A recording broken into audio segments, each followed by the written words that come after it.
So hello there. I'm here to show you how to progress through the Twilight dimensions, which changed actually with the update that is out now for 1.21 Neoforge.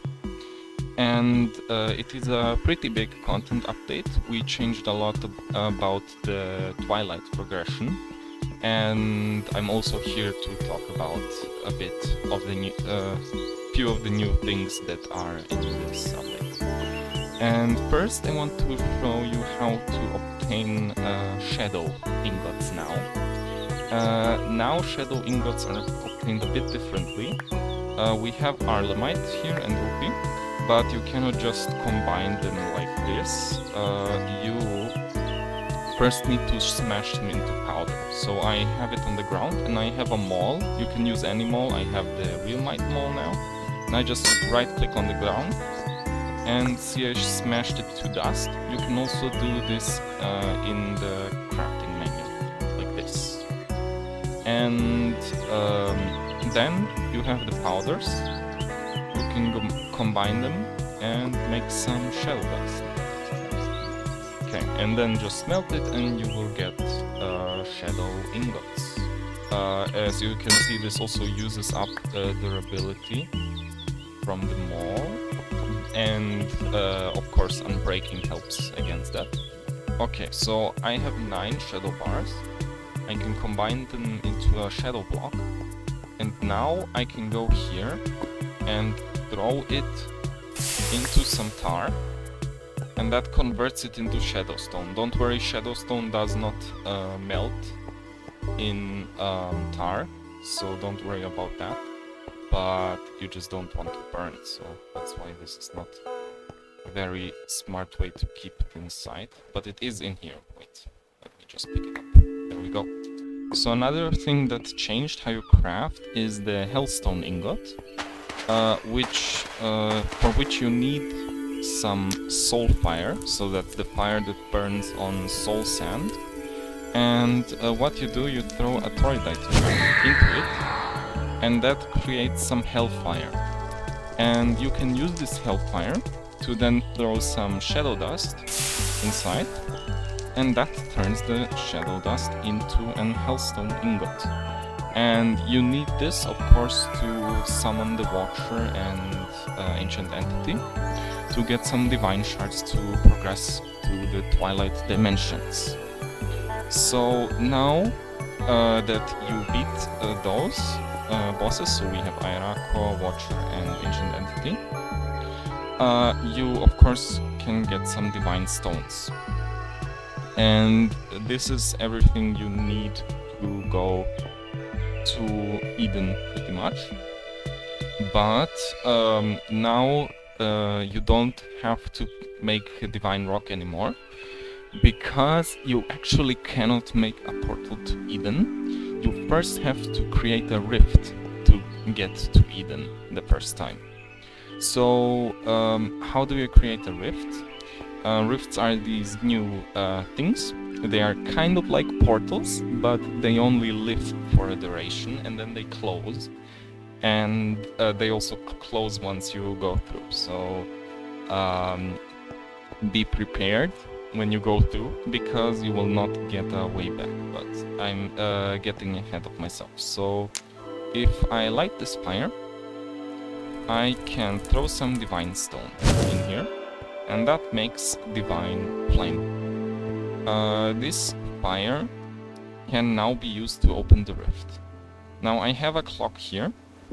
So if you look at the Twilight dimensions, Eden, Wildwood, Apalachia, Skythern and then Mortum, you will notice that they are connected to different times. And this also has to do with opening the rifts. So you need a clock, and if you have the clock on the right time set, then you can right click the fire and that will open the rift. So let me just do that. And you see this open the rift. This will take me to Eden. But I will not go through and just wait it out. And you see it closes. It closes pretty fast. So a way to prevent this from closing fast is using an obsidian variant that helps keeping the rift open. So for the Eden Rift, we have Shining Obsidian, then Wildwood Seeping, and so on for the different rift variants. And if I now just place some, I want to be in survival. If I now just place some, and then I create another divine flame, and then right click with the clock. Now this rift will stay open for quite a bit longer, because it has these resonating blocks close by. Also, you can replenish the rift by throwing a stone inside, and that will reset its timer to its maximum again. Yes, now it's a bit annoying to have a clock set to the correct time. So there is actually a way to stop the clock and make it always show the same time, and that is by freezing it. So let me actually get some snow. You need a cold block, and if you have some cold blocks, you can light them on fire and throw an ice stone inside.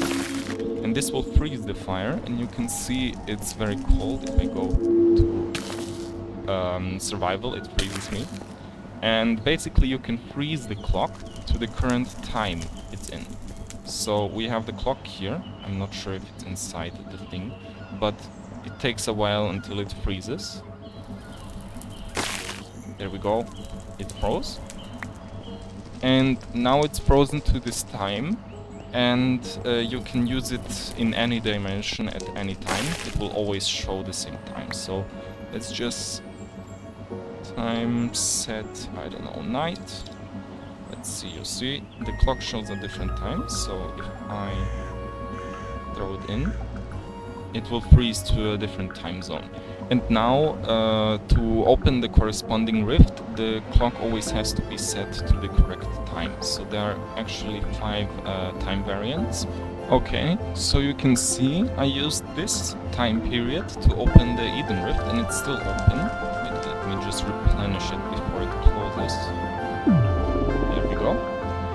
And this time period you use to open the Wildwood portal.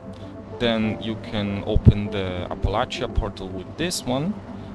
This you use for the Skythern portal, and this time period, so midnight, you use to open the Wildwood rift, not portal, rift.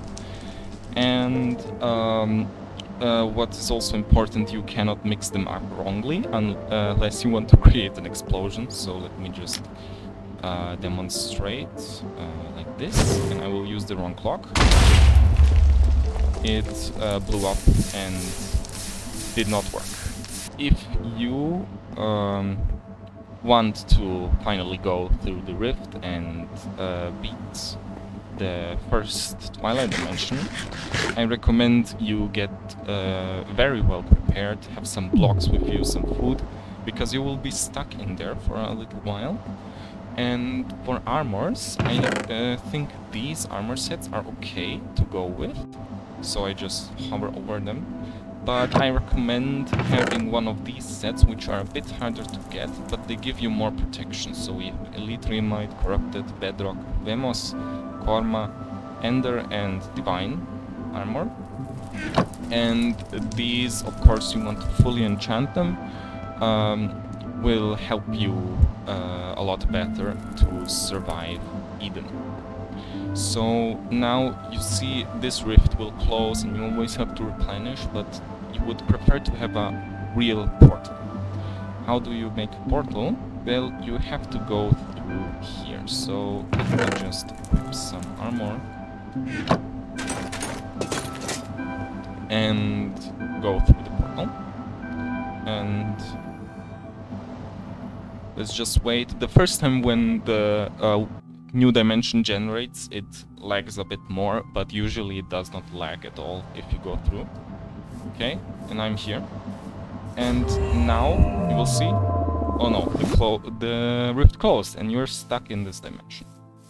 So the way you get your way back is you need a clock.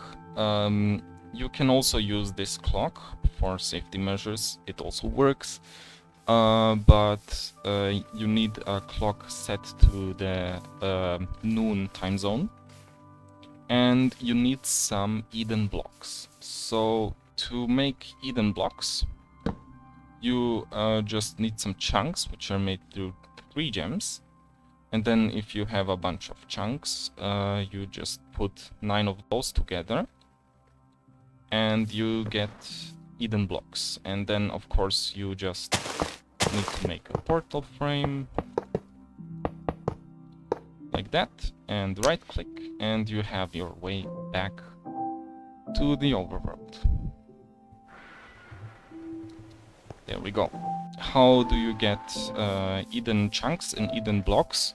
You get them either from souls, so you can get Eden souls by killing mobs in this dimension, or there is also some rare Eden ore that generates in the stone. Let me maybe spot some. It's quite rare, maybe in some future update it might not be that rare anymore, but it is pretty rare. So the simpler variant is to fight the mobs and actually beat enough of them so you have enough souls to craft enough fragments. So you of course do this, then you get a bunch of fragments, and then you get a bunch of gems, and from the gems you then get the chunks.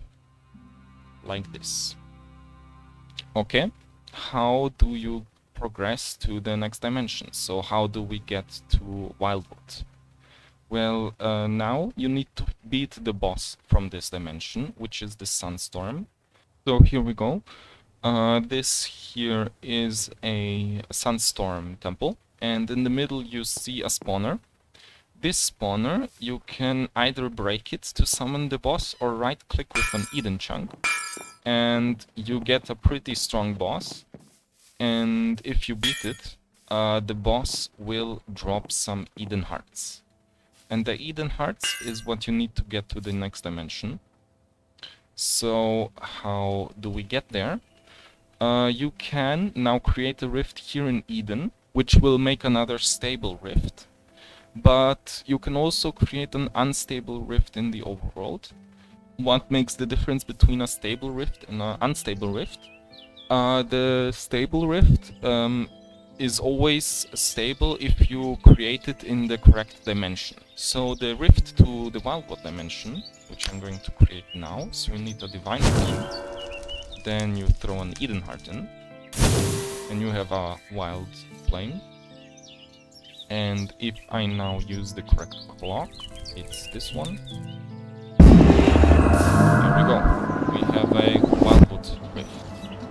Does not look that good with shader, but okay.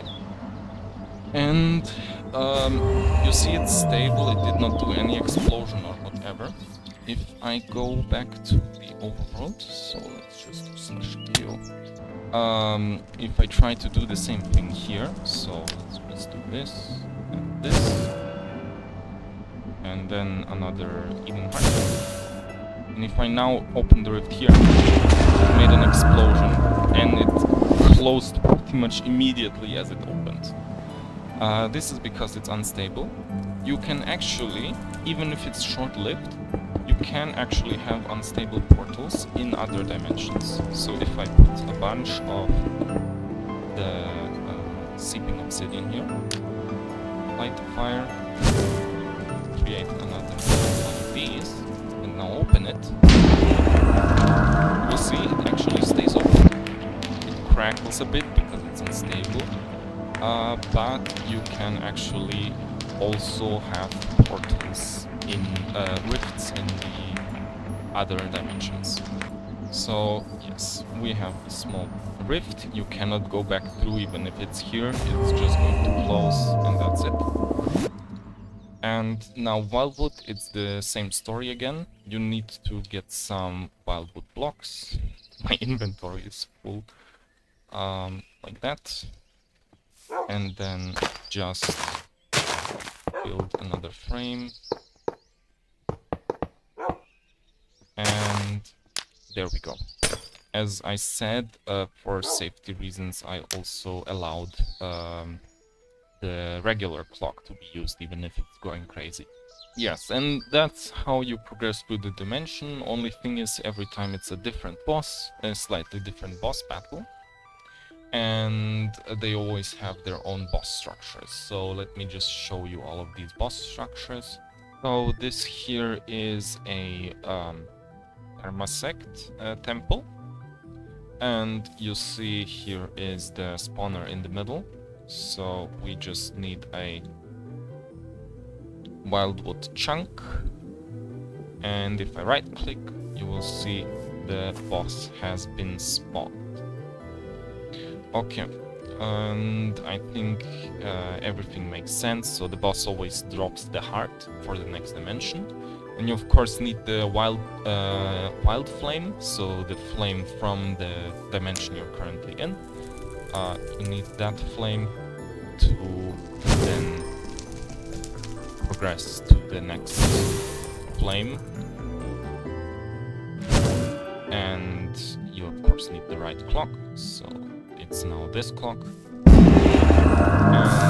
that's how you get to the next dimension, and so on, and that's the whole progression. So here you have an Eternal Archer Temple, and you can spawn it in with the Apalachia chunk, of course. And yeah, let's show you the Skythern Temple. So there we go, this is a Skythern Temple here, and you can see the spawner is hanging here. The Skythern chunk will get you the experienced Cory boss.